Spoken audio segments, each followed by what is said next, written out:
As we all know, today's session is on equality of opportunity and preferential treatment. Our esteemed guest for the today is Dr. Ashok Acharya, Professor in Department of Political Science, Delhi University, who is present among us to enlighten us on a much debated and relevant topic, which I am sure we would benefit from. I welcome you, sir. I also welcome our Dean of the department and convener for today, Dr. Anubhav Vasist. I also welcome our head of department, Dr. Kumar Sarma sir, and my dear colleagues and students. Without further delay, we shall proceed with the session. So, sir, please begin.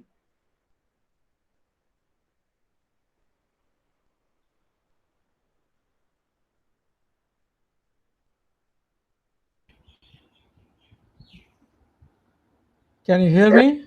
Yes, sir. Yes, sir. Okay. All right. Good morning, Professor Vasist, Dr. Sarma, Manish, other staff and faculty of Sarda University, and my dear students who have taken the trouble of waking up early to attend to this webinar. And We are ready to listen you every time, sir. No problem at all. So I must just give a little bit of a warning before I begin. And the warning is I have a backup Wi-Fi plan. So if my Wi-Fi goes missing in the meantime, I have a backup plan, but please don't leave because I will be back in 1 or 2 minutes when I try to get this thing arranged. So, thanks to Sharda University for having me on board for this webinar on equality of opportunity and preferential treatment. And as discussed with Manish, I will take the questions towards the end. And so we have around 45 or minutes or 1 hour to go. Yes, Manish? Yes, sir. 45 minutes Yes, sir. to 1 hour to go, and then to be followed by a Q&A with the students. So this is a topic on which I have worked quite a bit in the last couple of years, and something that engages my attention a lot. Now, as most of you are students of political science and have done a little bit of studies in political theory, you would appreciate the fact that of all the different political values we have, there are two or three that are the key normative concepts in political theory and around which most of the discussion revolves. One, of course, is justice, and of course, liberty and equality. And after that, we have something like rights coming in, but rights more or less secure. And the different ways in which the dimensions of liberty, equality, or justice are spelled out. So these three being the three very significant normative cornerstones of political theory, equality as a political value has engaged the attention of humanity for a long, long time. There have been various struggles in human history to achieve some form of equality amongst people. So, in some ways, we can say that even if it is a value or an ideal that has been adopted by most constitutions, one thing is significant is that it has brought an end to different forms of hierarchy or hierarchical relationships in a society. look at the recent past, you know, the elimination of privileges of, let us say, feudalism. So feudalism brought with it some privileges and gave it to some people and established a hierarchical relationship. Racism, casteism, all of these have established certain hierarchical relationships in history.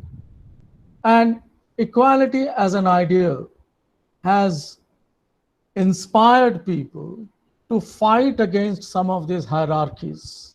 And that is not a mean achievement. But of course, in recent times, and especially in the 20th century, access to education has been widened. Again, thanks to the value of something like equality. We have, 20th century was also a witness to widening the scope of access of women to jobs, higher education. Without being inspired by equality, this would not have been possible. So as you can see, this has been a cornerstone of many struggles against different forms of inegalitarianism or hierarchy that have been present in our history for a long time. And these are not mean achievements. These are significant achievements.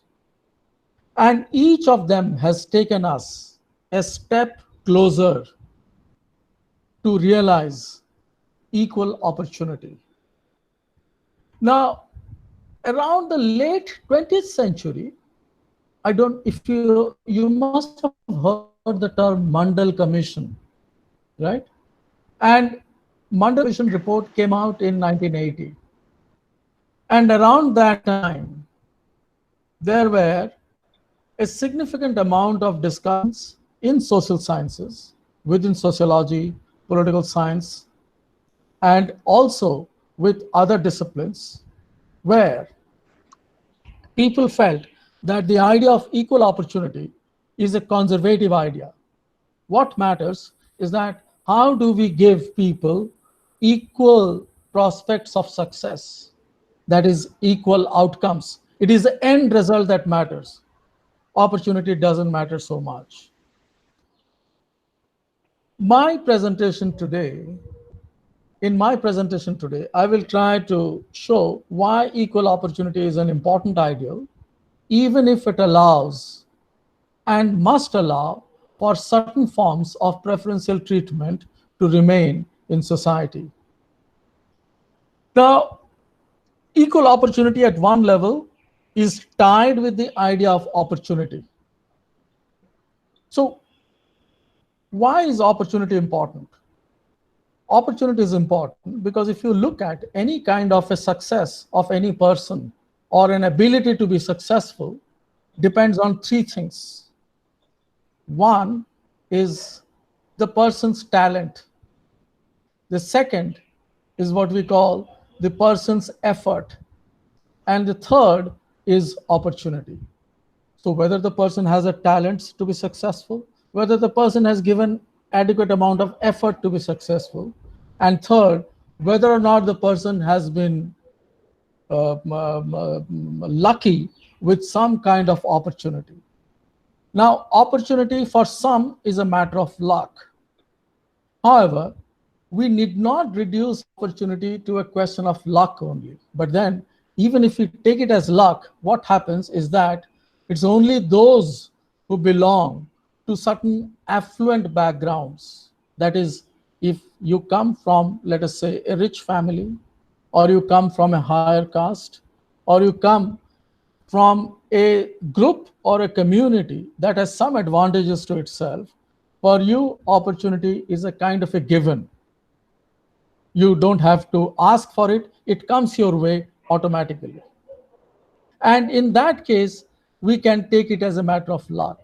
But the test of any society must be that we will somewhere have to neutralize the effects of advantage of belonging to a particular family or a caste or a religious group and so on. So there is also an inequality. So even amongst Indians, let us say, there are different scales in which we are all different. But globally also, we are different. And so somebody is just plain lucky to have been born, let us say, in one of the rich countries of the world, and some have been born in a very poor country. Now, those are matters of luck we can't do much about. But there are other questions of luck that we have to take care of, in the sense that we have to socially neutralize some of the effects of bad luck for which people cannot be held responsible. That is why the idea of equal opportunity assumes a certain kind of significance. So, equal opportunity is not just about opportunity per se, but it allows some expansion of the idea of freedom itself. So you become more free when you have more opportunities to pursue any path you want. The idea of equal opportunity shapes who we are, who we want to become. Everybody wants to become something, wants to achieve something, has a plan, has a goal, has an ambition.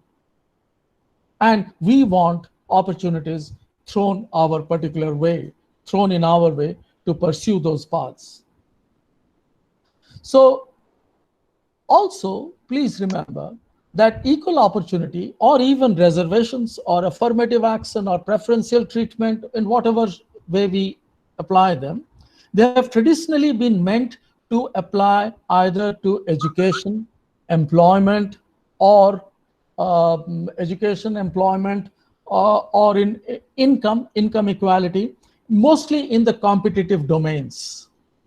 But equal opportunity, it is very wise also and important also to understand, can also be applied in non-competitive domains, like for instance, health.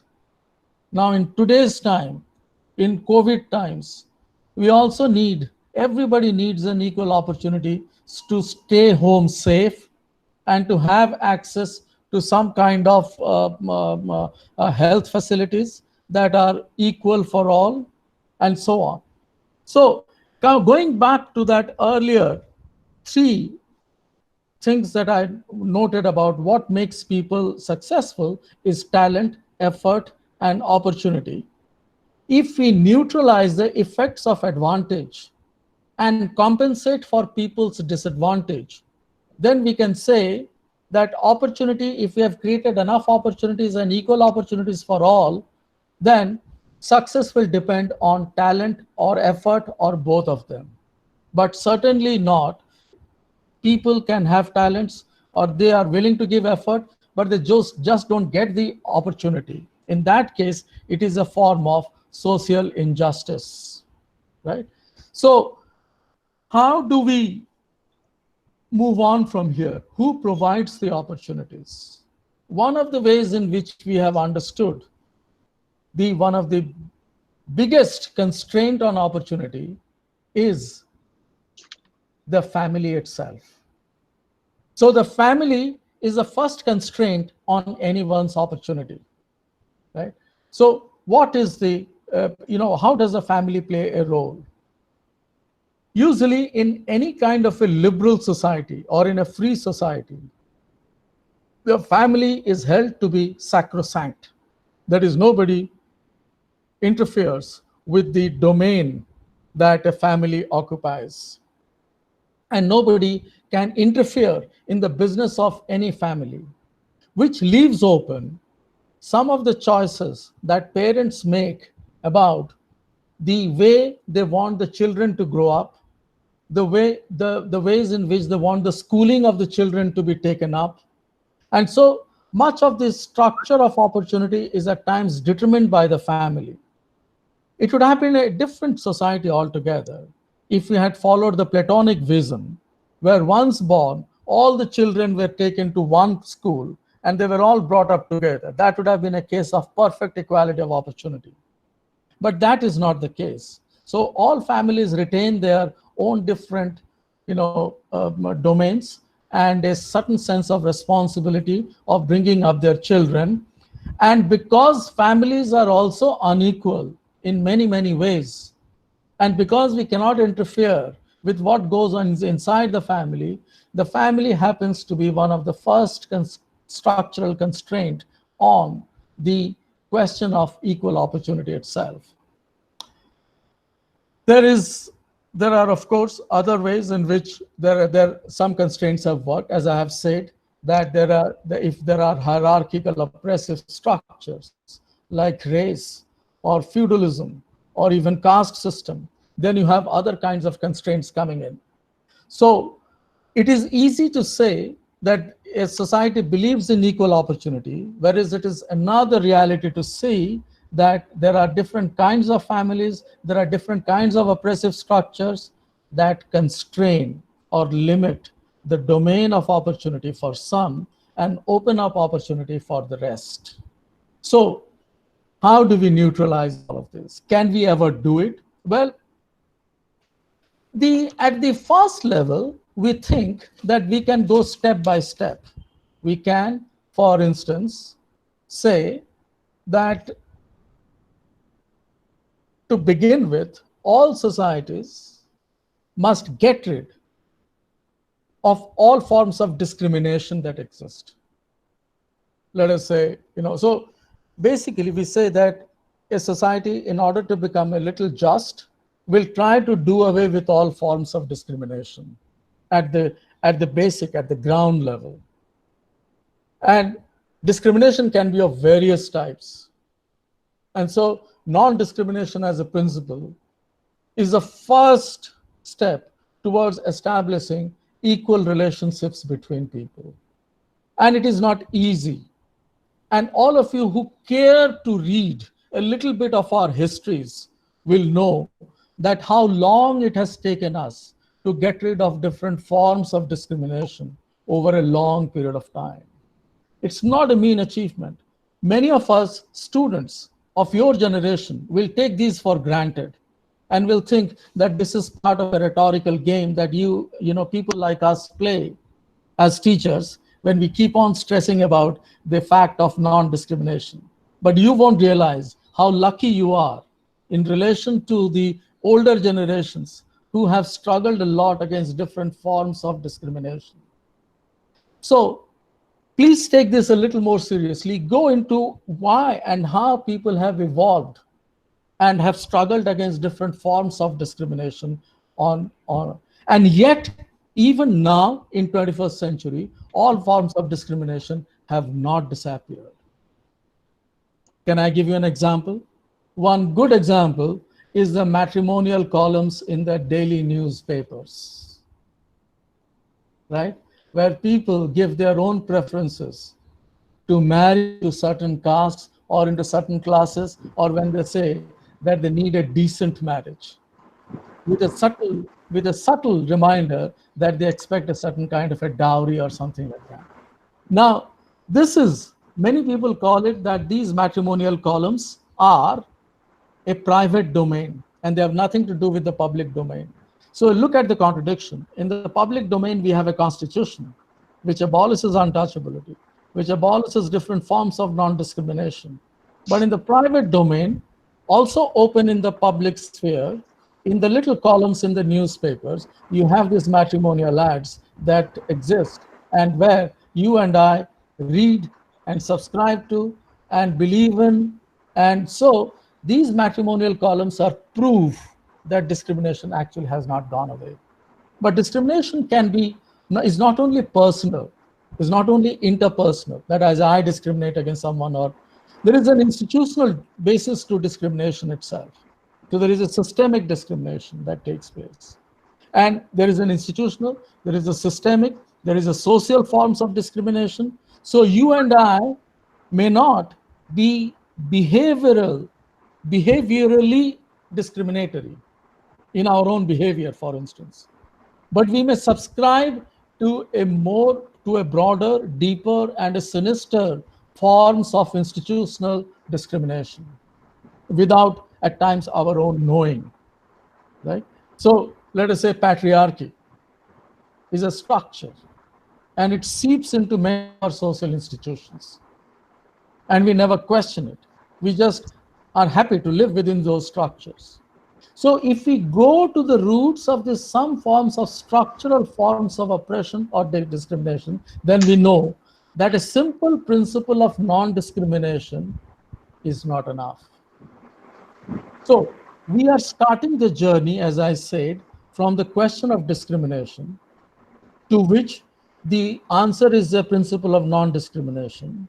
But then we are also saying that because some structural forms of discrimination exist, the principle of non-discrimination is not enough. We have to, again, look at different avenues of equalizing opportunities. So we say, okay, so some forms of structural discrimination will remain. And this will take a long time to get, so that we get rid of them. So what do we do in the meantime? So all that we can do in the meantime is somewhere equalize opportunities for people to whichever group they belong to. Now, one very conservative estimate of equal opportunity is that, which is based on a principle of non-discrimination, that we make careers open to talents. That if you are good, you can, if there is no discrimination, there is a joint entrance examination test for the IITs, and everybody who performs well can go into IIT. But we know that most of us, or most of the students who make into some of these elite institutions, already come with some advantages.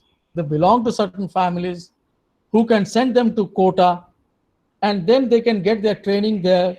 They have some money, they can invest on their future. But this is not true for many others who could be from any rural background or any remote background of this country. So all of us who live, let us say, in Delhi NCR, are in many ways very, very in a very, very advantageous position compared to many others. But we never count our own advantages. Naturally, we are always tempted to try compare our advantages with others' greater advantages. And we don't look down and see how others have actually suffered from different kinds of disadvantages in society. So equalizing opportunity is one of the cannot be done simply by making jobs or opportunities equal for some very scarce resources in a society. Let us say IIT positions. Now there are only a few thousand seats available for lakhs and lakhs of students who apply for them. So one way of trying to equalize opportunity, that would be, so the simple formal equal opportunity doesn't help, which is based on the principle of non-discrimination, which says कि भाई देखो, everybody is a citizen, सभी examination दो, जिसका हो जाता है वो that person is talented. Now, but then that doesn't count into fact, that there are other kinds of inequalities that exist in a society. So then the simple view doesn't help. We have to take a more complex view of what equal opportunity implies. That is, somewhere we try to equalize the means required to be successful. So let us call them the means regarding equality of opportunity. So what are means regarding equality of opportunity? Means are like, okay, everybody should have an equal opportunity to get very well coached, get good coaching from any kind of a institute, or let us say, if there are private institutes that coach people for IITs and that are open to people who have money, let us have a government-sponsored coaching institute for people who come from disadvantaged backgrounds, so that everybody is brought to a similar footing. So we give, let us say, scholarships to people who come from disadvantaged backgrounds. Then we give some kind of waivers, age waivers or age relaxation for people who come from disadvantaged backgrounds. And so these are what we would call a means regarding ways of trying to equalize opportunities. So we give everybody equal toolboxes or boxes of tools to compare with each other, and then say, okay, once we have equalized our opportunities, then we can say we can all have an equal chance to take the test, and whoever then is successful will be successful. And yet, even after these means are ensured, it happens that some of the most disadvantaged sections of the population will never know about the means because they live in such conditions that we will somewhere have to think about that if a community X, let us say, comprises of 15% of the population, but the rate of success of that community in the national list is less than 2%. So they constitute 15% of the population, but the success rate is only 2%, let us say either in IITs or IAS exams and all that, then we have a problem. The problem is that of an enormous amount of disproportion. A disproportionate amount of people belonging to that community remain unsuccessful even after the existence of certain means for equalizing their opportunities. So, and if this continues for a long period of time, then we need to equalize their prospects of success. That is, it doesn't matter where they began, but it matters where they end. So what is the outcome at the end product? So we say that roughly 15% of a population belonging to a particular community must have at least a 15% success rate applying the principle of proportionality at the end. So it doesn't matter how you have gone through this journey, but we must secure to you. That is what is meant by what we call reservations today. I agree that reservations have taken a long period of time, but that is chiefly because, and please think about it, that is chiefly because we have given too much of importance to this prospect regarding equal opportunity or the outcome impact of the equal opportunity. In other words, reservations have become a kind of a politics. And then we have not tried to give enough attention to the whole question of means. And so no society, except for the welfare societies, and that too in the Scandinavian countries. And you can think about who the Scandinavian countries are, please. Sweden, Finland, Norway, these are all welfare states. And the welfare states give enough equal opportunity to everybody. And so they need not have quotas as such or reservations as such. It is societies like us which require a quota because we have not given enough attention to the question of equal opportunity.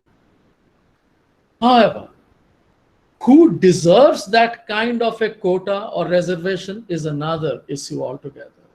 So equal opportunity as a principle cannot always decide by itself who must get the quota, or who must get a preferential treatment. For that to happen, we need another sociological lens. And that sociological lens, so to say, would be called as the group disadvantage argument. So it is a group disadvantage argument that plays its role to offset the inequality created within the opportunity structure. So if we say it is not just about what the relative position of a particular group in a particular situation is, but how long it has been in that position. So for instance, Dalits in India or blacks in the United States have remained in a kind of a relative position of neglect for a long period of time. And their inequalities have accumulated over a period of time. So there is a past structural inequality combined with a present structural inequality. Both of these, when combined, create an argument that this group is significantly disadvantaged in order to enjoy a certain kind of favorable or a preferential treatment, favorable outcome or preferential treatment at the end of the day. And it is only for these However, this whole group disadvantage argument has been politicized to such an extent, including in our own country, whereby the parties themselves, the political parties themselves, have kept on adding the different categories within the idea of group disadvantage. Now, all of those groups are not equally disadvantaged, as you would know. Some are more disadvantaged and some are less disadvantaged. So why shouldn't we? And that is where I want to make you think that why can't we have still a robust form of equal opportunity for the lesser disadvantages and a stronger forms of affirmative action or preferential treatment for those who are severely unequal and who have suffered more, both because of the combination of past and present forms of structural inequalities. So that is the mainstay of my argument. I will,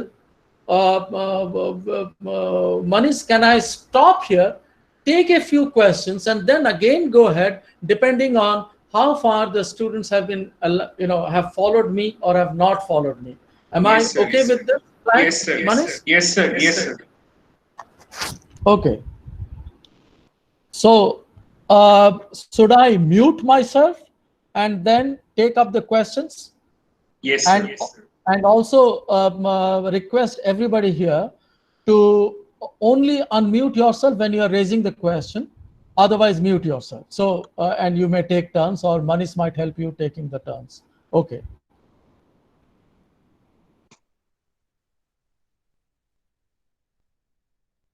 Yes, any one of you want to ask the question?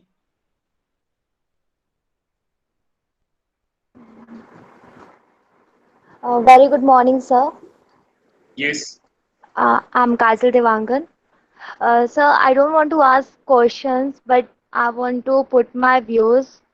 Like, I strongly oppose the idea of reservation in India. I think reservation should depend upon the financial status of the people rather than totally depending on the caste. What's the use of reservation when a SC/ST politician or a highly reached SC/ST person uses this idea and gets benefit from it? In this fast-pacing world, um, there is competition everywhere. So if you have to win, then you have to strive hard. So using a loophole like this is not justified. Just think that a SC/ST girl, boy gets into a medical or any college with less percentage than a normal boy who got much better percentage than him or her. So obviously the SC/ST girl or boy lacks the knowledge the other one has. Not not totally, but of course no one wants a doctor or an engineer to be a fool or lack certain basic knowledge. So clearly, this reservation lacks what it's supposed to achieve, and though it is helpful for certain people, and it's not helpful when we take into the account of the entire SC/ST population. So there has to some changes made by the government regarding this reservation. Okay, okay. Okay. Yeah, can you please tell me your name again? Sir Kajal Devangan. Okay, let me respond to one by one while others may think about their own questions. I've only Okay, given a sir. short form of, a short presentation so far. And this is a very valid worry that you have, Kajal. And Yes. even if you say it is not a question, actually your view is some kind of a question. And the question is, how long and why? Should we go on with this question of reservations? I am Yeah. entirely with you, Kajal. Please understand where this argument, the way in which I have been laying down the argument, it is saying that, well, for some people, equal opportunity in the most formal, simple sense doesn't work. So we need to have a more robust or a substantive vision of equal opportunity, whereby we try to reach out to people and then to say that, look, these policies are geared towards including you within the system. But you are absolutely right. that that there is a little bit of politics to it, that there has to be an end to this. This is too much. In fact, let me tell you, Kajal, any college in Delhi University I go to, wherever I give a lecture on this, I ask the students, how many of you choose a system of reservations? Usually the majority of them say no, we don't want reservations. So, and then I ask them a different question, and I say that if we try to equalize opportunities between all of you, would you accept it? And would you find it more preferable? And they usually say, yes, equal opportunity is good, reservation is bad. Kajal, are you with me on this? Mm. So equal opportunity is good, but reservation is something that is giving benefit to SC/ST section more. Yeah, Like if yeah, I will come to that in So, a while. so Now, equal opportunity will be successful only when there is a level playing field for everyone. yes, yeah, So this is Prerna from yeah, Delhi but School of Social Work. hello, yes, how do you Hello, create that level playing field? How sir, do you sir, create that's that level playing field? sir, this is my question, sir. Sir, you have told that we have been ignoring the means. So the means part we are ignoring. So how to Yes, make the equal opportunity for everyone? So, sir, this is the yes, only question I want to raise कि sir equal level playing field कैसे बनाएंगे? अगर आप देखते हैं sir एक data पे जाएं तो ब्यूरोक्रेट्स जो सरकारी नौकरियां होती है सर 2 से 3% लोग ही SC/ST बैकग्राउंड के हैं. Even if there is a reservation for them, seats gets vacant. मैं Delhi school of social work से हूँ सर. SC/ST की जो सीट्स हैं सर वहां पे वेकेंट रहते हैं. तो मुझे समझ में नहीं आता है सर कि अगर आपके हमारे यहाँ अपॉर्चुनिटीज है, रिजर्वेशन है, तो लोग वहां पहुंच क्यों नहीं पा रहे हैं? कहाँ लूप होल है, क्या पॉलिटिसाइजेशन हो रही है? और जिसको अपॉर्चुनिटी, जिसके लिए ये रिजर्वेशन व्यवस्था बनाई गई है, वो उनको, मेरा इतना ही कंसर्न है सर कि उन तक ये पहुंच नहीं पा रहा है. और जब तक लेवल exactly, प्लेइंग फील्ड हम लोग नहीं बना रहे हैं, तब तक right. हम लोग नहीं सोचते हैं कि हम लोग इक्वालिटी और ये सब फिर यूटोपिया हो जाएगा सर. वो यूटोपिया तो अभी भी है, इसीलिए तो that's why I was talking about equality of opportunity and preferential treatment. You are absolutely right. You are absolutely right, and your Yes, concern sir. is a right kind of a concern, and you have Yes, sir. actually handled the thing right at the base कि ये हम level playing field पहले तैयार तो करें, फिर उसके बाद सोचें कि कहाँ काम किया नहीं किया, उसके बाद क्या होना Yeah, चाहिए yes, yes. रिजर्वेशन के बारे में and Yes, all that. sir. Yes, I perfectly take you. And look, even if you're talking about 3% or 4% only people from the reserved communities are able to join the services or join some of these educational institutions, the Yes, sir. the fact is that the majority, let us say almost like 80 to 85% of the SC/ST population do not live in the cities. They live, and they are, many of them are very, very disadvantaged to the extent that they do not even have the necessary education to claim the benefits of reservation. So the level playing field has not been prepared for a majority of these people. And once it is prepared, the question of reservation itself will vanish. Do you agree So, with so this? what are the ways? Sir, yes, sir. Sir, what are the ways to create the level playing field, and where Yeah, we well, have been lacking all around? we have been, let us say, most of the Dalits in the country, the majority of them are landless laborers, Yes, sir. right? They do not even Yes, have a sir. piece of land.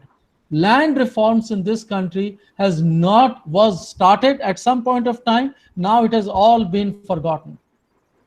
Nobody wants Yes, to sir. touch on the land reforms question. So, as a result of which, land reforms, education, creating educational infrastructure. Why only education? Even health infrastructure, right? In some of these are also, so these infrastructures don't exist in so many of the villages, and some of these need to be created. It's only then that we can have a level playing field. And once we create that level, of course, we will also have to, I would go further to the extent of suggesting that if one Yes, sir. member of any of these reserved constituencies has already Yes, become sir. an IS officer, their children should not be allowed to. You agree with me on that? I don't think. Yes, sir. Yes, their children should not be allowed the same benefit. Because what is happening is that a particular clan, a particular family keeps on reaping the benefits after generation to generation. Well, there is a counter argument to it. The counter argument is that, Okay. look, folks, you have been, exploiting and oppressing us for centuries. अभी 2-3 generation में ही आप इतना घबरा गए. So that is also a valid counter argument. And yet, Sir, we can eradicate economic difference, but how to eradicate the social difference, sir?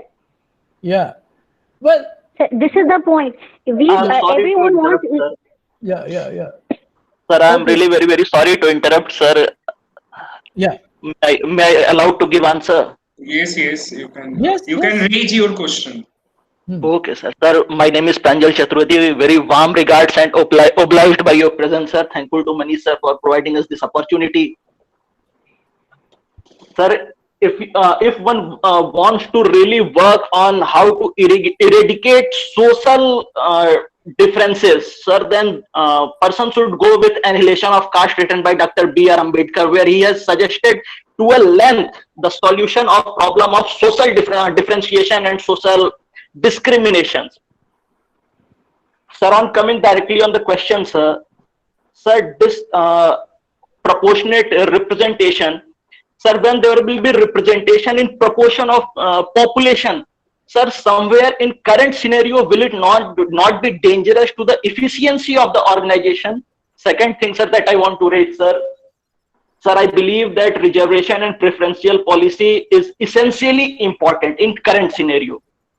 So, sir, is that time has not came that we should fix a cap, we should do a capping and also apply principle of creamy layer on SC/ST society, so the real persons who are deprived, as tribals of hilly areas, tribals of hilly regions, as well as Dalits of Bundelkhand region may get betterment from that.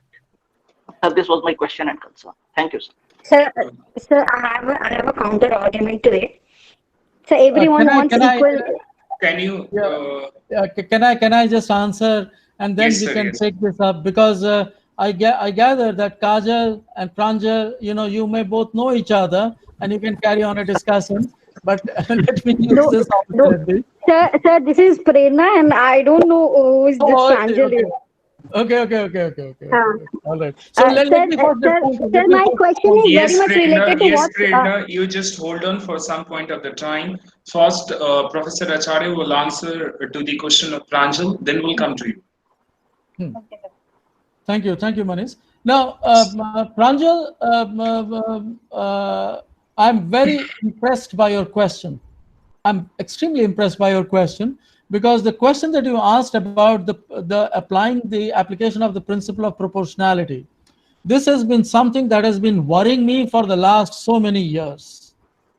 How is it democratic to apply the principle of proportionality to the whole question of reservations? And that is why my own work has been a critique of the Mandal Commission report in some ways, because I think it takes away the benefits of reservation from those who actually deserve it and relativizes the whole thing for a vast swathe of other people who are not equally disadvantaged as, let us say, the Dalits or the tribal communities. So I'm very impressed by that question, and I think that you are also thinking along these lines and you're thinking deeply about such issues. And I'm thankful to you, because not many a time I come across people who understand this particular aspect of raising a democratic question about the application of the principle of proportionality on questions of benefits or reservation and so on. So, there is a long answer to it, but the short answer that I want to give is this, and that is, for even with regard to disadvantage, there is a certain kind of, some have more forms, extreme forms of disadvantage, some have as a mildly lesser, and others have even lesser. And I would say that the most disadvantaged sections of the population can have preferential treatment for a certain amount of time, and then we can come down to actually building up it's something that we have been neglecting so far, and which the first questioner had raised, Kajal, if I recall, about leveling the playing field for everybody, so that some of these, the necessity of including, let us say, many other backward classes in the realm of reservations does not require any kind of institutional or governmental support. So I'm reiterating the idea that, and that is that equal opportunity as a principle cannot be forgotten, or rather, it needs to be strengthened, chiefly because we don't want to live in a system whereby we have some forms of very strong quota system or a reservation system. And one of the studies actually indicates that wherever you have quotas, this has been written by Thomas Sowell, and he has pointed out that there is an inbuilt tendency within any system to perpetuate quotas, to continue it forever. So nowhere, wherever it is once introduced, there will be more claimants to come within it, as it has happened in the Indian context, and there will always be some kind of a quid pro quo between some leaders of some communities and the political system itself to not allow it to die down.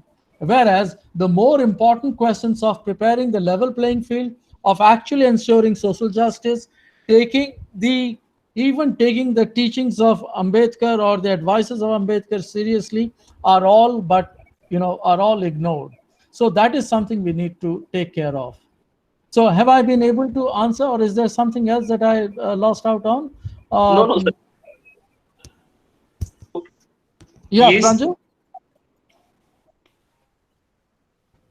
Sir, you have well answered, sir. Thank you, sir. Thank you a lot. Okay. Okay. Yes, Thank you. Tapti ma'am, you can read your question. Tapti ma'am. Very good morning, sir. Yes. I have a question, rather an observation, if it would be very helpful if sir could help me understand. Sir, I have been hearing a lot about level playing field, and playing field is being treated as the precursor of equal opportunity here, as I understand. So is it not this level playing field is just a function of several diversified ideas of inequality, like assuming that inequality is just one and it exists only among the reserved categories who are situated in the, for the sake of the term, non-urban centers? Is it not a very umbrella kind of term? We're trying to iron out the other differences that have been existing in the city. For instance, the migrating laborers who have been forced to walk to their homes. So how do we treat the question of inequality in these cases? Yeah. Excellent question, Tapti. I also see that you had sent a message on in the chat box also about this level playing field. It's an excellent question, again, like the previous question, because you are saying that can it apply to all forms of inequalities, and can it really iron out or wrinkle out all the differences that we see in a society? Well, the answer is it all depends on what we make out of the idea of the level, by preparing a level playing field. Now, the idea of a level playing field usually applies to the competitive domain, jobs, education, and so on. It doesn't apply to many other non-competitive domains. So it basically alludes to that, the starting gate theory, where Lyndon Johnson, one of the president of the United States in the 1950s, once said that we cannot have everybody, somebody who has been hobbled by chains for centuries, to come up at the the starting gate theory, as we call it, and then say that everybody is equal. Now start the race, and not everybody will have an equal probability of winning the race in a way. But that particular analogy of a starting gate analogy, and when it is tied up with the question of level playing field, applies mostly to the competitive domains. But even there, it is inadequate.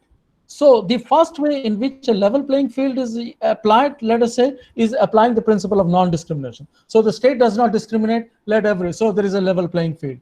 It all depends how you try to interpret the level playing field. If you have a more substantive understanding of what equal opportunity implies, then the level playing field will be different, and it will be unequally, so there will be an unequal treatment between unequals.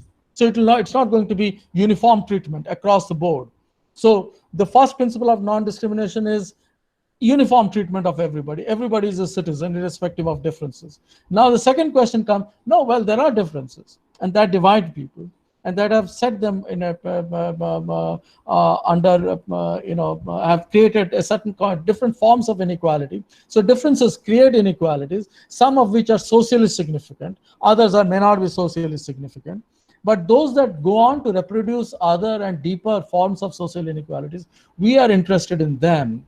And that is where we need to take further steps to level the playing field, again in the competitive domains. But even that is not enough. If we really want to have the well-being of people ensured, their lives ensured, let us say, for example, the migrant workers, their well-being ensured, then it is not just enough to talk about the level playing field in the competitive domain, that you got a job, but hard luck, there was a pandemic, you have to go back home. How you do it is your worry. I would say no, it is everybody's worry. So here, when we talk about the worry in that sense, we are no longer talking about level playing field. We are talking about the overall well-being of people that matter. So level playing field is one of the ways to begin our journey towards achieving a certain kind of a collective well-being of a nation, let us say. So it is only in order to give justice at an interpersonal level to individuals that we apply the level playing field. But even within that, there can be different nuances. There is a simple one, and there is a more complex one, there's a deeper one. And then the level playing field acquires a different connotation when we try to factor in forms of structural inequalities that have seeped into our society for a longer period of time. So that is the quick answer that I gave to your question. And Tapti,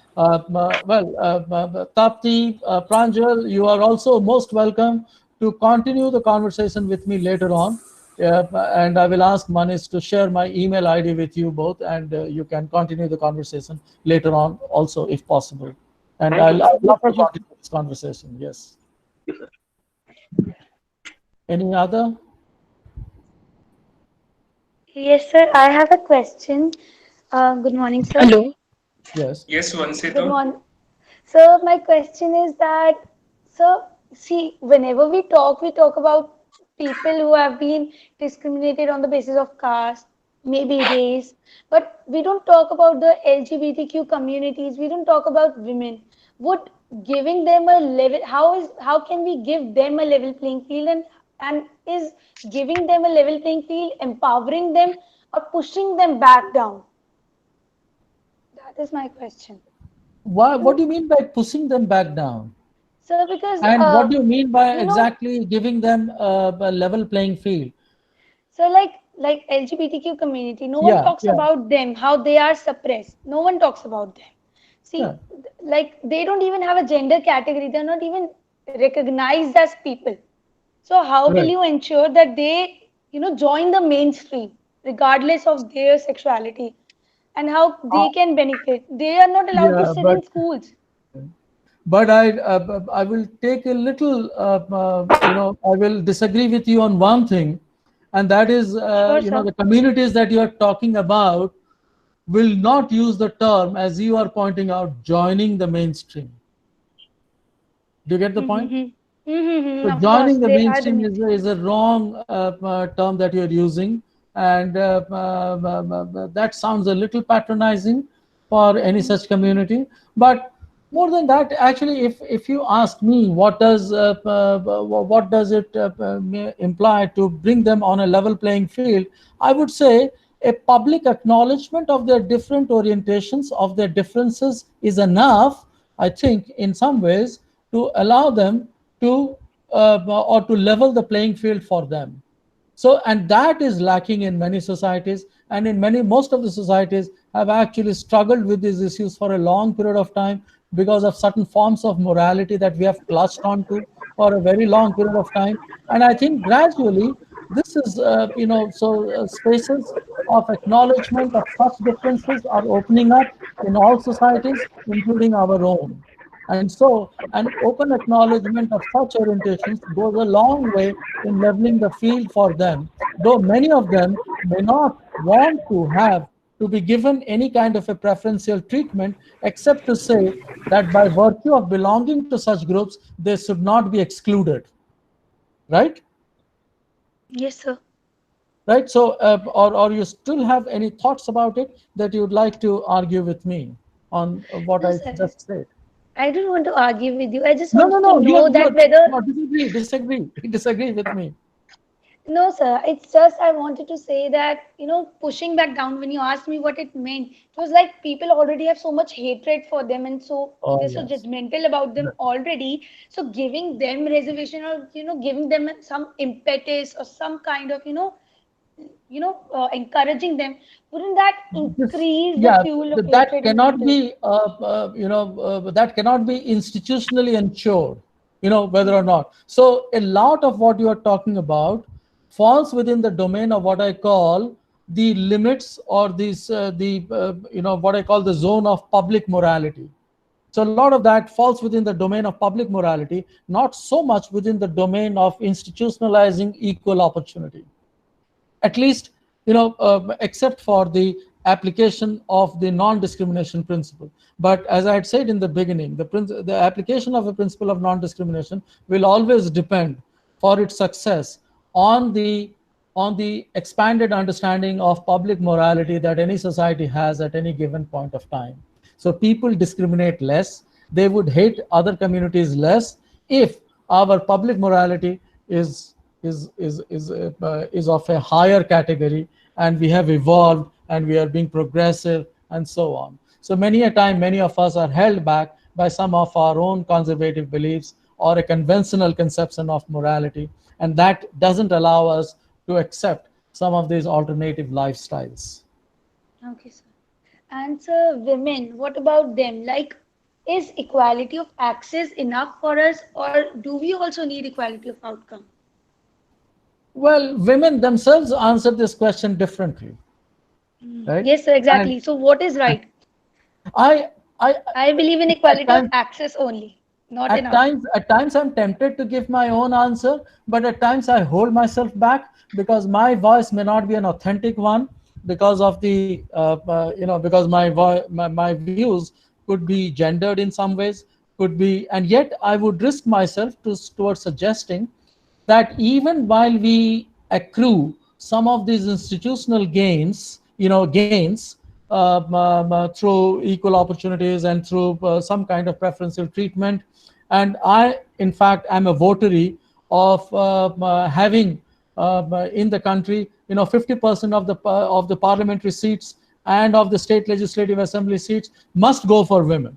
But I'm not so comfortable with the sub-quota business of who gets what within that 50%. And that, I think, has usually been taken as an excuse by some of the political parties to rob us of that 50% quota thing in the legislatures. So I would say that political representation of women is more important than any other kind of level playing field, because luckily in the last 40-50 years, we have leveled the playing field somewhat. And though I would still hold myself back in some ways, we have somewhere leveled the playing field in urban areas, in some of the metro places, and nobody now any longer talks about should or should not children be educated or not. And yet in some other places this is still a problem, I understand. But by and large, I think we have created some kind of at least a structure of opening up opportunities for women in education, employment, and all those things. However, representation, political representation, which matters more strongly for me, because it is only in the presence of a 50% women leaders can a true gender sensitization of policies can take place. In their absence, something, only there can only be it won't be fulfilled in a way. So I don't think Yes. so we need a substantial presence of women in the legislatures, and that is going to highly sensitize or gender our policies in many ways, and that I think is a requirement at this point of time. Thank you so much, sir. Thank you so much.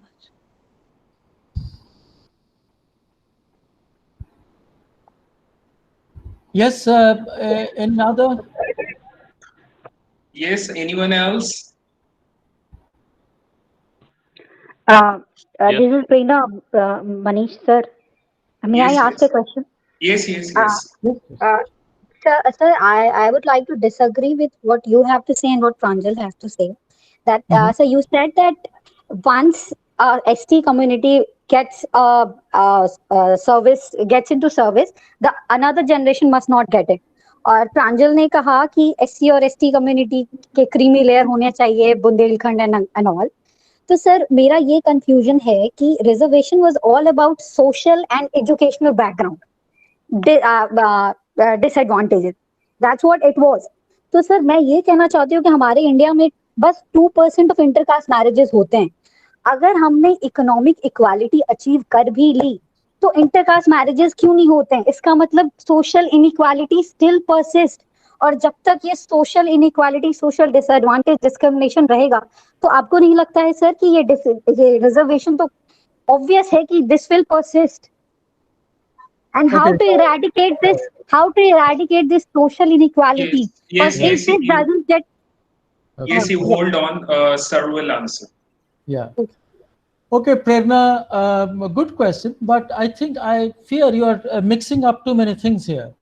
You know, one is how if there is economic equality, basically here you're trying to allude to my argument, saying that if there is economic equality, because then what is happening socially with such. Yes, sir. But the economic equality that you see across caste, let us say it is only top 2 or 5% of those disadvantaged communities that have this kind of that we think have this kind of economic equality. What about the rest? And I was alluding to an example whereby I'm saying that almost like the majority of the Dalits are actually landless laborers, and they cannot ever imagine when would they achieve that economic equality. So once that economic equality comes up, many of the social forms of discrimination or oppression or inequalities will actually disappear. So that hasn't come out. And one of the ways in which we can help that to happen is we can say Yes, sir. that, okay, let us stop giving benefits to a particular clan across generations, whereby we open up opportunities within that particular block for others to reap advantages of, and then there will be more opportunities for others to equalize their economic well-being, leading to an overall process of equalizing the social means of their existence. So I don't know if I've adequately answered your question, but if we have, if I Sir, missed out that's what I something, tell me. have to say, that caste system is so robust in India that economic equality and the upliftment of class doesn't help it. So It that's does, it. it So does. we have No, to no, address no. this I caste would say, discrimination also, sir. in some cases it does. Let us say in a metro city, for instance, if there has been a kind of an economic upliftment, not many people would bother about other differences or social differences unless and until. And one of the ways in which it affects is a endogamous structure of the castes. So that people prefer to have their children marry into their own caste is one of the endogamous properties of caste, and that affects. But beyond that, it doesn't affect much. But you are right. And I would say that the rate of intercaste marriages will only increase once a more robust form of economic equality comes into being. Okay, I have Sabanti Chatterjee. Yes, yes. She wants to Yes, ask a question. Sir, yes, if I Seventy. am allowed, sir, if I am allowed, I may answer it in a different way. If you You allow. wait. Yes, Is Pranjal, you it wait. You wait Pranjal? for some. Sure, No, sir. Yes. no, let's have Pranjal come in between, because that will add richness to this particular discussion we Okay, are okay, having. okay. Yeah. Pranjal, continue. Sir, thank you. Sir, I was having a discussion with Madam Sheila Barse. She is senior lawyer and human rights activist. She also asked me same question, how to eradicate social discrimination. So, sir, I suggested some of the ways that I want to put it here. Sir, first and foremost thing that we should do, that policy makers should do, that there should be paid incentives for intercaste marriages. First, sir, first and foremost. Second, sir, their social discrimination cannot be eradicated without, and if it is also eradicated, it will be useless without catharsis. There should be sense of regret in upper section or any of the section of society who have done suppression to another section of society, so they never repeat that mistake again. So, sir, for the sense of catharsis, the teaching of Phule, the teachings of B.R. Ambedkar, the teaching of Raja Ram Mohan Rao, the teaching of Mahatma Gandhi, rather it's in a different than compared to Ambedkar. That should be done in each and every educational institution. Second important thing. Third important thing, sir, that temples which are generating revenues more than 10 crores, that temples, for the priesthood of that temple, there should be exams being conducted and proper institutions should be set up for conducting exams of that institution, and the priesthood of that institution should only go on the basis of that exam. Who qualified that exam or who have got the rank in that exam should hold the priesthood of that religious institution, and the salary, paid remuneration should be for the priesthood of religious institutions who, which are creating revenue more than 10 crore, and their remuneration salary should be from the revenue generated by temple in itself. Okay. Pranjal, now you're going into details of this particular proposal. Basically, you and I agree, and everybody agrees that there has to be a multi-pronged strategy for achieving, for fighting against various and insidious forms of inequalities, and they are not just a few. So here we are a 1 billion plus population with different inequalities, and at times very compounded forms. So when we think about all these diverse forms of inequalities compounded by various kinds of modern lifestyles that come and attach to it in different ways of seeking acknowledgement of their different lifestyles and all of that, we need a multi-pronged strategy. In fact, I would say before we go for a multi-pronged strategy, something that we have not achieved in India is actually have a very well-designed multiple deprivation system to be applied in the country, which will then help us for policy making in various ways of trying to equalize the effects of inequalities in different sectors. So, Pranjal, you and I can have this discussion a little bit later, but may I now invite Sabanti to ask her question, please? Yes. Thank you, sir. Thank you a lot. Yes, Sabanti ma'am, you can ask the question.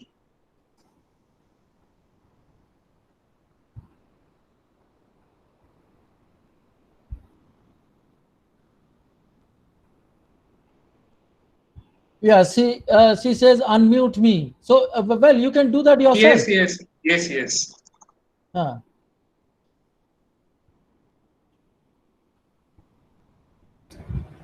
Okay, sorry, I was unable to do that. Hello, sir. Thank you so much for your detailed discussion about, how to look at playing the level field and different ideas of, how to approach inequality. But and you were talking about a multi-pronged analysis right now, which is something I was going to ask you myself, is that we live in India has so many communities and diverse cultural practices, and in general, every state in itself has its own set of decorum and ideas, and we cannot homogenize. I don't know, from a sociological perspective, we find it difficult to homogenize certain things as a category. So, and it's important to address issues in a universal manner. So, my question to you is that how can we address issues of what we were discussing about, say, can there be singular ideas of morality, social justice, social equality, and economic equality? Because at the outset, social equality and economic equality, they are at loggerheads. In different set of the terms, we cannot expect somebody who does not have the cultural and the social capital to even make use of the system, even if he has the economic support and he is born into a rich family. Of course, there are different lines, and I get the point. Reservation is very tricky question. So I just wanted to know. I mean, of course, I mean, I'm really enjoying the discussion. So yeah, thank you. That's it. Right. No, this again is a very very valid question, and something that even I have been thinking about. That is, can we really create a uniform structure? In many ways, I think that one of the best responses has been given by actually Amartya Sen himself. In response to many of these egalitarian scholars of the West and all that, who whether it is Rawls or Dworkin and others, they give one kind of an understanding that it is what matters is the distributive domain, the income inequality, and so there is a fetish, let us say a certain kind of a fetishism about economic equality, mostly in the Western literature and all that. Whereas in our case, there are different kinds in which we understand the differences across the society, which is why I'd say that we need to have an approach towards mapping out the multiple forms of deprivation that exist differently in different parts of this country itself. So I do not subscribe to a view that one size fits all kind of a policy must be applied in across the country. It is not helpful. In fact, in my own writings, I do point this out. That, for instance, the economic well-being of a Dalit woman is between, let us say, in rural Rajasthan and Delhi are two vast different things, and you will understand that. So even if or even if you compare a Dalit woman's life in Delhi, at times could be seen to be much better than an upper caste widow in rural Rajasthan. Right? Do you get the point that I'm trying to make? So at times, the ways, the simplistic ways in which we apply disadvantage.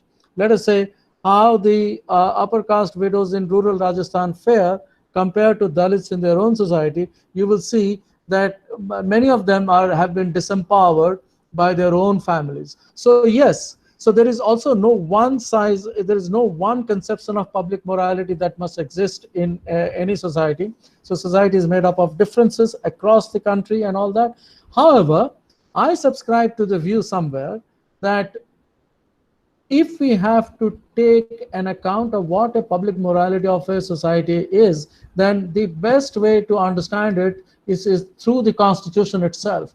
So even if there is no public morality as such that the Constitution must keep tab of from time to time, but at least the Constitution happens to be the reflector or reflects the public philosophy of any country at any given point of time, right? So we begin to map out, our first attempt to map out public morality is by way of helping ourselves to understand what are the underlying implications or values of any society, and they are best captured in their own constitution. And then how can we deepen our understanding about those values? We will then take up the zone of public morality to fill it up with richer debates. And these debates get richer and more progressive as time goes on. But they are also contributed to by different visions from across the country. So we cannot have one uniform understanding of what either inequality implies or disadvantage implies and so on. If Sebanti, have I answered, or is there still a little bit that you think I haven't attended to? No. Thank you, sir. Yeah, thank you. Thanks. All right. Anyone else? I don't see any more. Yes, sir. Sir, May I Yes. ask a question? Who is this? Sir, Abhinav sir. Okay, you can ask.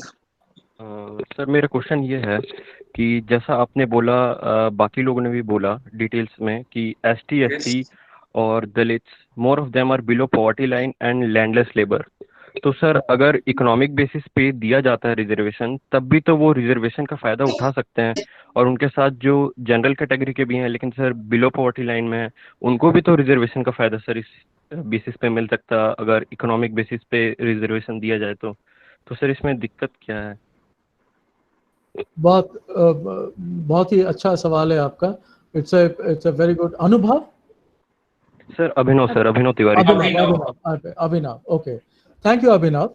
It's another way of looking at things. Why can't we make the economic criteria? But even we can apply the economic criteria. I have no problem with that.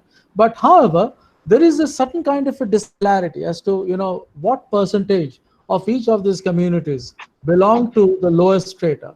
Now you will find that increasingly, that if you look at let us say the Dalit community, then almost like 80% of them are landless laborers and are face conditions of abject poverty or absolute poverty.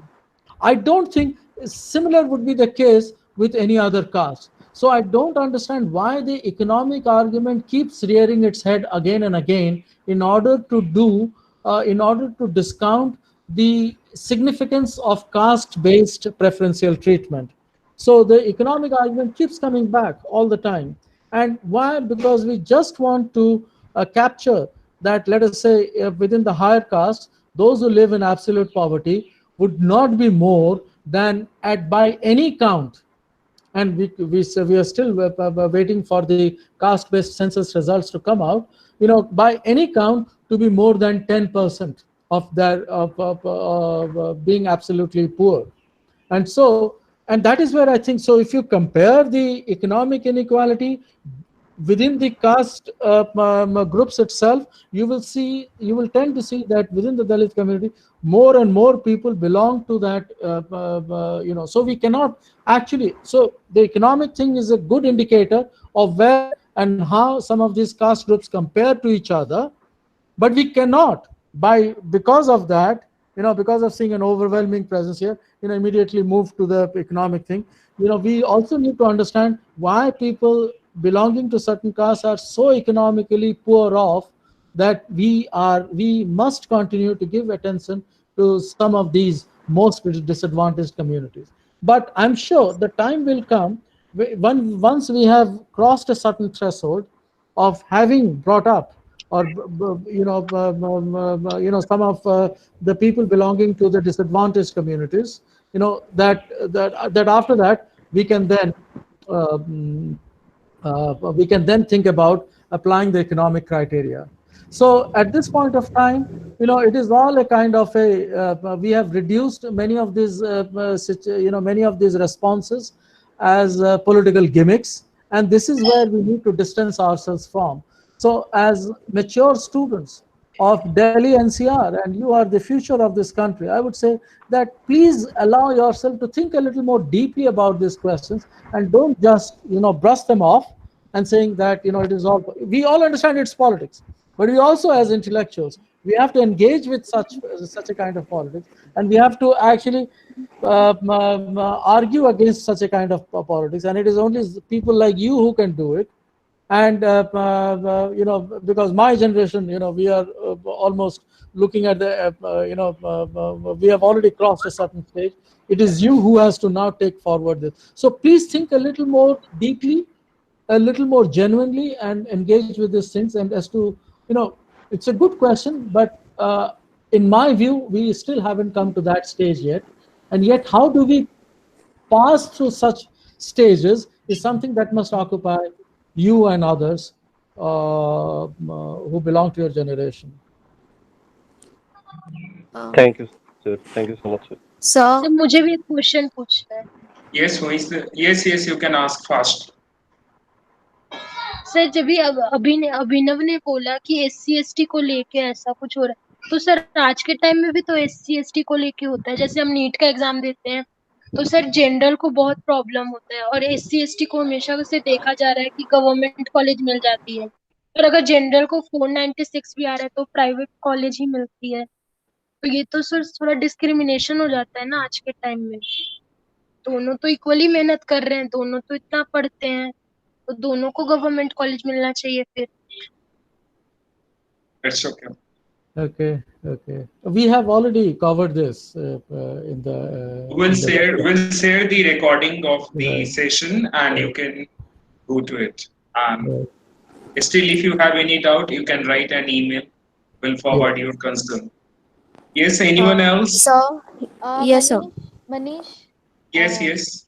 Shweta? Yes, Shweta ma'am, you can ask. Thank you so much for organizing this lecture, Manish, and thank you so much, sir. Sir, I think, this question of reservation take a round and comes back to the question of social equality and economic equality. And I think there should be a separate, totally separate lectures with, proper examples to draw, clear limits, clear, categorization of what is social equality and what is economic equality, and why, what was the vision of Ambedkar. And this cannot be addressed in one single lecture over here. And students are getting confused because they were already confused, I would say. I Let me use the word confused. I won't say that उनको पता नहीं है या जानना नहीं चाहते हैं. मुझे लगता है कि उनको और इंफॉर्मेशन देने की जरूरत है इन टर्म्स ऑफ डेटा. आपने ऑलरेडी काफी इंफॉर्मेशन दिया है, but I would request Manish that और anyone Yes, from yes. Faculty कि एक सेपरेट लेक्चर होना चाहिए जिसमें बच्चों को हम समझाएं कि रिजर्वेशन बनाया क्यों था और सोशल इक्वालिटी क्या है और इकोनॉमिक इक्वालिटी क्या है. क्योंकि कॉन्स्टेंटली अभी अदिति ने क्वेश्चन किया, बाकी बच्चे सबके मन में वही होगा. I because all of us teach them, so we often face such problems that it's very difficult to make them understand in one go, in one lecture, or even 4 5 lectures. Lekin if we keep one lecture separately for this, it will be very helpful. Okay, can I respond to this just immediately? Yes, sir. Yes, sir. Yes, sir. There are things about social and economic equality which I'd almost assumed that most students would have already understood. So my point of entry into this whole discussion was from the point of view of equality of opportunity. What does it mean and how do we unpack it? And in course of time, when we look at group disadvantage, that is where we look at the cumulative impact of both social and economic inequality, right? So that is where I put them, lump them together, though we can separate them. But that was not the purpose of what I was trying to speak here, because I was somewhere interested to take the argument from the group disadvantage to the whole idea of preferential treatment. I didn't want to unpack it there, and I didn't want to give all the data relevant. So that would be ideal in any kind of a sociology lecture, for instance, where you look at the roots of all this. Because in political theory, which I deal with, we only take certain facts and we build certain arguments on the basis of certain facts. Our arguments do not succeed or fail because we cannot give the exact data. It is about, it is a kind of an intuitive understanding that if a majority of Dalits are landless laborers, we don't have the exact data on that. But if the data comes in and 80% becomes 75%, that still doesn't drop the argument of its moral appeal. So that is the reason why I didn't want to look into this social and economic equality. But if this is a kind of a feedback between the faculty, then maybe Manish will look into how to, what else do you need in terms of backing it up with other supplemental programs or lectures or data or whatever. But sorry, Swetaji, my point of entry was something different. It was not about Sir, it was not about you. The point I just wanted to make that, after listening to the lecture, when you started it, it was all fine. But then the same things are coming because, the students are, they're very young. Even we are very young. But abhi, unka base ban raha hai, they are everybody has bias, everybody is biased, even old people are also biased. But my point is that these lectures it should give them more clarity. मतलब इस lecture के बाद भी अगर बच्चे ये बोल रहे हैं कि वही एक ही चीज बार बार बोल रहे हैं, then I think in order to break that confusion, and it is not that I'm telling you that you are bringing confusion, already they have that confusion. And I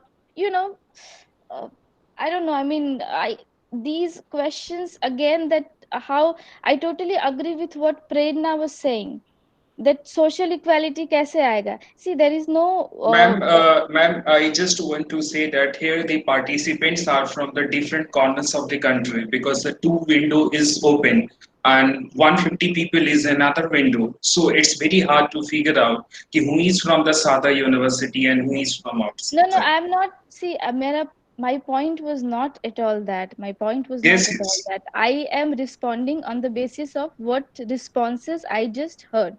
I mean, Yes, I'm just yes. seeing students giving responses, and there are few points I think we can take up later on in Yes, some ma'am. other lecture. We'll consider your Yeah, suggestion for yeah. the upcoming lecture series.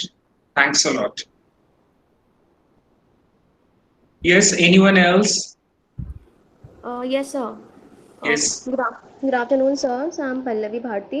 yes. And sir मेरा सवाल बस simple सा ये है कि उन उन बच्चों का या फिर उन लोगों का क्या सर जिन्हें घर से निकलने तक का मौका नहीं मिलता है। आई मीन अपॉर्चुनिटी हमें मिली है ताकि हम आपकी बातों को सुन सके, बट उनका क्या सर जिनके लिए हम ये बात कर रहे हैं उन तक ये बात पहुंच ही नहीं रही है। आई क्या मीन उनकी कौन किसके बारे में? आई मीन सर एक एग्जांपल मैं देना चाहूँगी सर। Yes, सर मेरे listen, Pallavi. Yes, yes Pallavi, sir. you want to say that you want to talk about the person or the girl or a boy who is not able to connect this program, and we are talking about the rights and yes, say yes sir. Sir जिनकी rights की बात कर रहे हैं हम या फिर equality yes, opportunity की बात कर रहे हैं सर, उनका क्या जो घर से तक नहीं निकल पाते हैं। लाइक फॉर एग्जांपल अगर किसी मैं बहुत से ऐसे फैमिली मेम्बर्स को जानती हूँ जिनकी बेटियाँ आई मीन जो फीमेल चाइल्ड है वहाँ पे उनको घर से आई मीन स्टडीज़ के लिए फर्दर स्टडीज़ के लिए तक चांस नहीं मिलता है। और सेम अगर मेल चाइल्ड है तो वो आज ड्यू आई मीन यूनिवर्सिटी में पढ़ रहा है, और सर सेम फीमेल चाइल्ड है उस, और सर ऐसा नहीं है सर सेम परसेंटेज 97% 95% दोनों स्टूडेंट्स को आते हैं सर। ये मैं जानती हूँ, पर्सनली जानती हूँ इन लोगों को। बट सर उनका क्या जिनको ऐसे I mean I am not talking about the caste and all those things, No, but no, no. I understand. I understand what you're trying to yes say. Sir. Yes Yeah. Sir. You know, sir तो आपने कहा था हम personal I mean personal space में जा कर के mentality change नहीं कर सकते हैं, एंड टैलेंट एफर्ट अपॉर्चुनिटी बहुत मैटर करती है इन चीज़ों इक्वालिटी को लेकर के। सर टैलेंट है, एफर्ट भी कर सकते हैं, बट पेरेंट्स के through I am not talking about government side, sir parents के थ्रू अगर अपॉर्चुनिटी नहीं मिलती है तो सर क्या कर सकते हैं? ha. No, well, in some ways, many of these, so as I had said, that the family is one of the problems with regard to Yes, equality sir. of opportunity, right? So I will go back to that argument again. In some ways, you cannot actually, force people to not go to the school or college or whatever, especially if nobody has to, and if it doesn't, imply huge fees for the parents to pay and all that. Many of the government colleges, will enroll girl students for free in that case. However, but at times, the girls also themselves who do not go, or who are not allowed to go, start believing that they need not go after a point of time.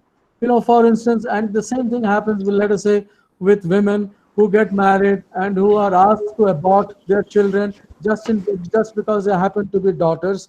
And they start believing in this kind of a culture. So they all start getting into the patriarchal culture. They subscribe to it.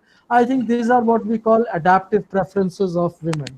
So people do not have a choice of their own, are not able to exercise a choice of their own. So we have to somewhere build such ways in which we try to enrich them, empower them, build upon their capabilities, that they are not dependent on the families as such.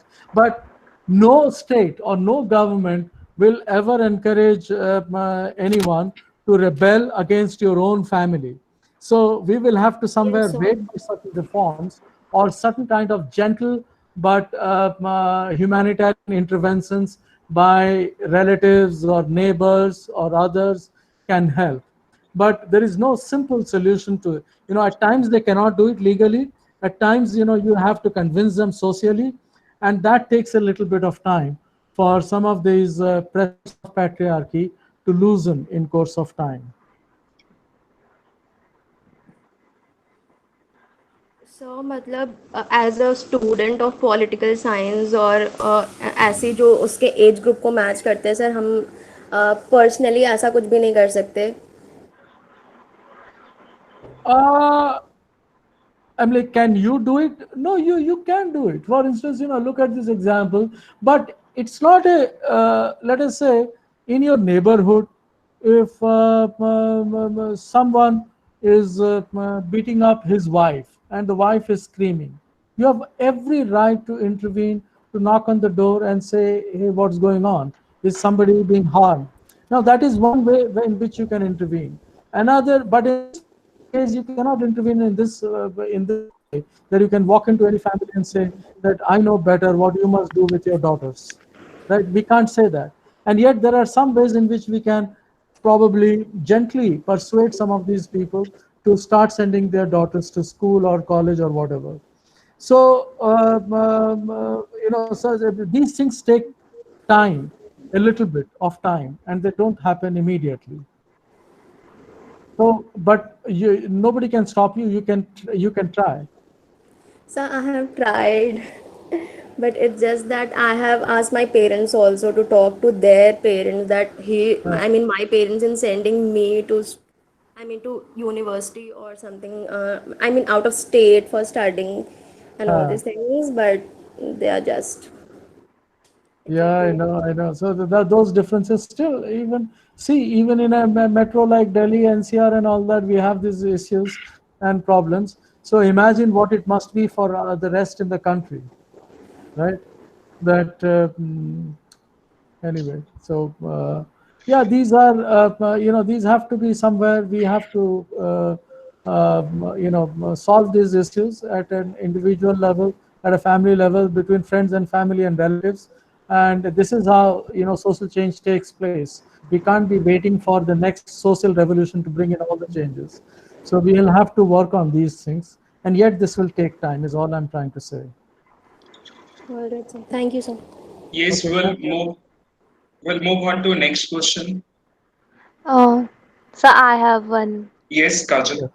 So I, Kajal Devangan, want to go back again with that argument.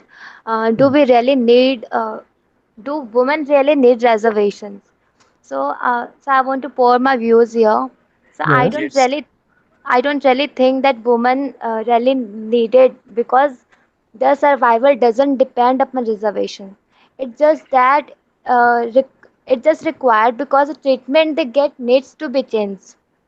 Yeah. And you know what the sad reality is when reservation become necessary and do not seem to stick to their main aim of being a temporary solution for an issue, rather become a permanent practice of all the times, and it happens. So the Hmm. right approach would be like for ensuring women get what they deserve would be to level the playing field, which means making sure benefit and duties are balanced out between the inculcate Yes. between the two genders and Yes. inculcating the right mentality among all sections of society. So Hmm. this is hard work, but Uh, it will take a lot of time, and that's why many activities and many activists want to take the shortcut by simply putting female reservation in place. But hmm. solving Hmm. one problem by creating Hmm. another ends up helping no one. I wouldn't say this is like another And problem in itself. Look, yes, the previous questioner was asking exactly about this, that at what point of time, what sort of an intervention is required to bring some of these women out of their homes and send them to schools and colleges and all of that. And even you are talking about the necessity of having a level playing field and all of that. My yes, own submission is this, that I still think political representation is required, because that creates a level playing field of a different kind, of making policies more gender sensitive, or gender sensitization of policies is required. That gender sensitized policies will eventually then create another kind, will create the right kind of level playing field. You get it? So yes, sir. when you have some representatives in the parliament, others will be forced to not to neglect the gender aspects of any policy. That's going to create the level playing field. So even if we have this kind of a real kind of political empowerment of women, then many other things can be taken care of. Do you get my point? And so I don't say this is going to be a problem. I don't think this is going to be a problem. And please, I think more and more women should be arguing in favor of strengthening their political representation and their political empowerment, and that's going to create the right kind of level playing field. Yes, sir, we cannot deny someone the... So patriarchy affects all caste groups equally, and at times even more. So, and this is another. So the gender question is a completely different question than the caste question. Yes, sir, we cannot deny someone's position just because she's a woman, and can't just hand it over to her because she's woman either. Yeah. Okay, thank you, Yes, sir. we'll move on to Prachi ma'am. Yes, Prachi ma'am, you can ask your question.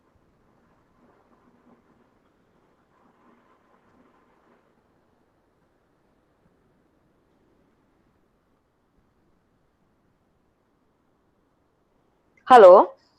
Yes, Prachi. Yes. So Komal or Kajal, she raised the issue of women, and here I want to also point out the fact that women is not a singular category.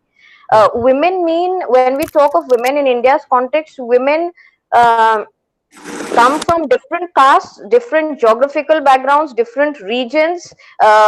Women from Northeast, women from South India, women from Kashmir. So we cannot treat this entire category as one single category, because they are not separate from the structures that are foundational core of the Indian society. One is of course patriarchy, and another is caste and class.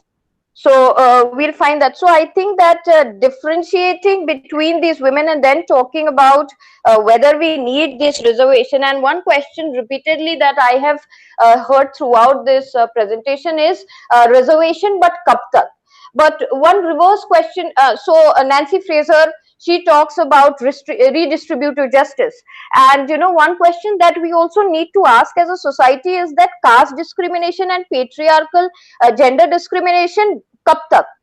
So till these questions are there, I think these questions of redistributive and social justice are going to prevail. So we cannot separate them. We cannot even separate economic conditions of people and the social conditions, or the social locations that they come from. This entire binary or analogy of rich Dalit and poor Brahmin. But what is the data that we have? How many rich Dalits and how many poor Brahmins? So we also talk about different kinds of capitals. Capitals is not just economic capital, but what about privileges that are social privileges that we carry about with our surnames, that we carry about with this patriarchal system of taking the father's side of the surname. Secondly, the system of land ownership. We also need to Can I come Yeah, back? yeah. Can I Yes, respond to yes, this? sir. Because there are too many questions here. I will of course agree with you to say, and I've already framed this in such a way that there are differences across the country, and so even with regard to the gender category, I do not want to dump all of this, saying that all women from across the country are all the same. No, they are not. Of course, I made a distinction, as I say, between, let us say, a Dalit woman in Delhi versus an upper caste widow in rural Rajasthan. There are lots of different, and they require different kinds of functionings or capabilities and so on. However, there's one thing that unites them, and that is the patriarchal structure. You will agree with me on that, right? I do, but sir, the patriarchal structure also does not impact all women equally. Yes, So I know. The patriarchal that we cannot miss, I suppose. The patriarchal structure is culturally inflected. Am I right? Is culturally inflected. The patriarchy, I think more structurally, culturally as well, but structurally as well. We cannot miss upon the structure part of it. Yeah. No, I look. I can say that patriarchy has a structure to it which gets culturally inflected. Mm-hmm. Right? Now you think about it. Patriarchy as a structure has a certain kind of features that you can immediately recognize, whether it is in the it is or in Africa or in Latin America and so on. So it has certain common structural properties, and yet they are culturally inflected in different ways. In India, for instance, and again deeper down, there are regional differences, and there are different ways in which there can be let us say a Bengali cultural inflection of patriarchy operating in a subtle way in some parts, or there can be a Malayali way, or there can be a Marathi way, and all these things, So, and even within that region, there can be other differences as well. So I don't discount the fact, but the fact that there are certain universal features or structural properties of patriarchy, even though they are culturally inflected, makes us realize the necessity of somewhere going for, if we have to going for a certain kind of a political empowerment strategy of having gender reservation.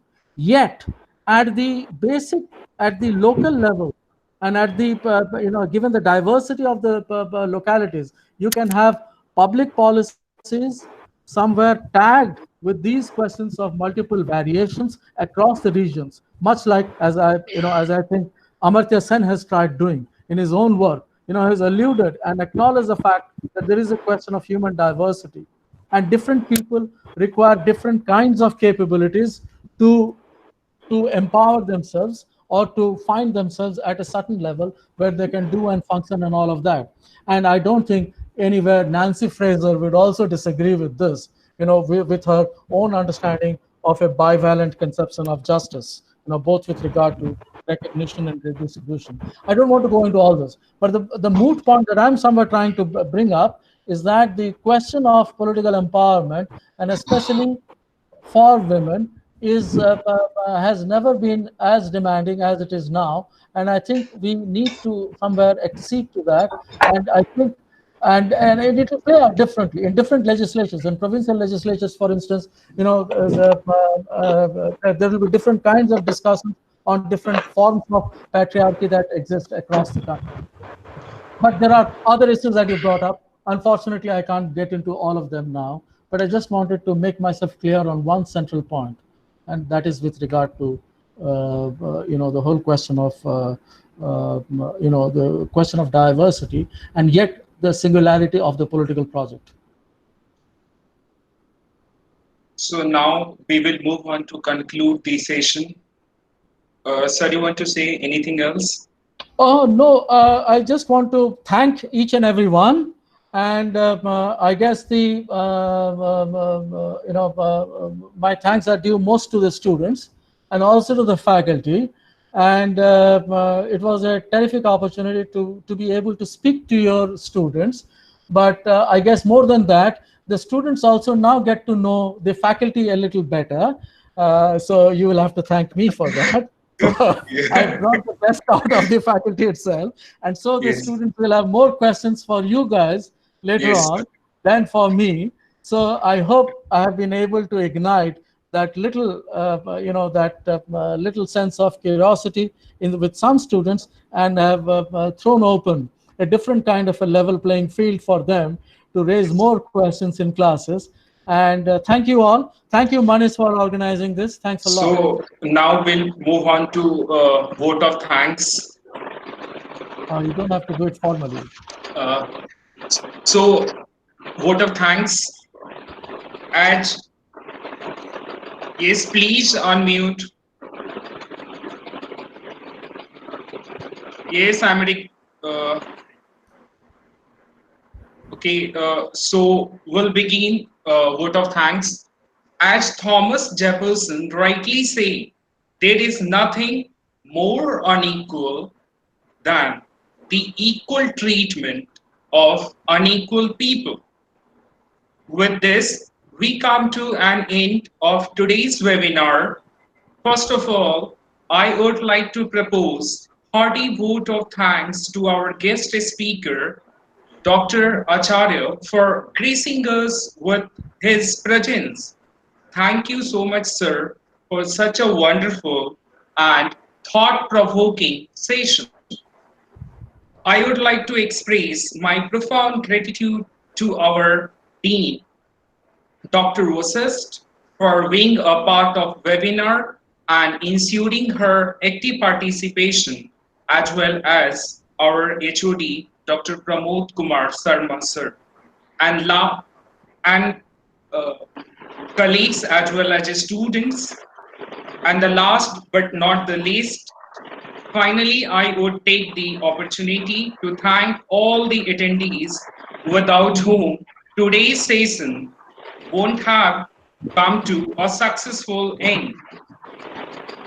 Once again, I thank each one of you and hope you all have an enriching takeaway from today's session. So God bless you all. Stay safe. Stay healthy.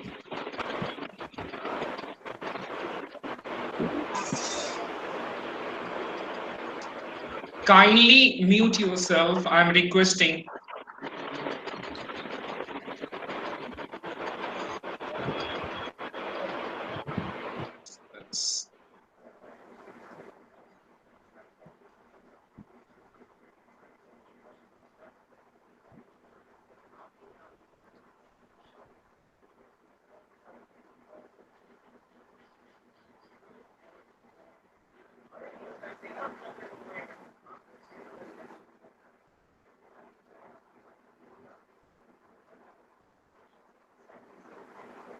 So thank you, sir, and we'll end the session here. Kindly fill the feedback form.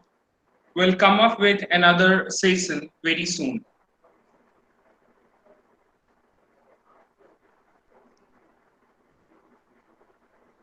Thank you, Manish, and thank you, everybody.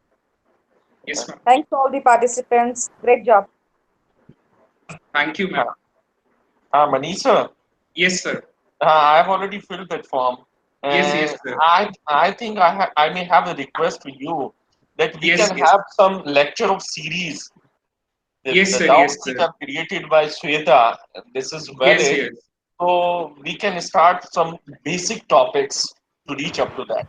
Some Yes, economic yes, service discrimination and so.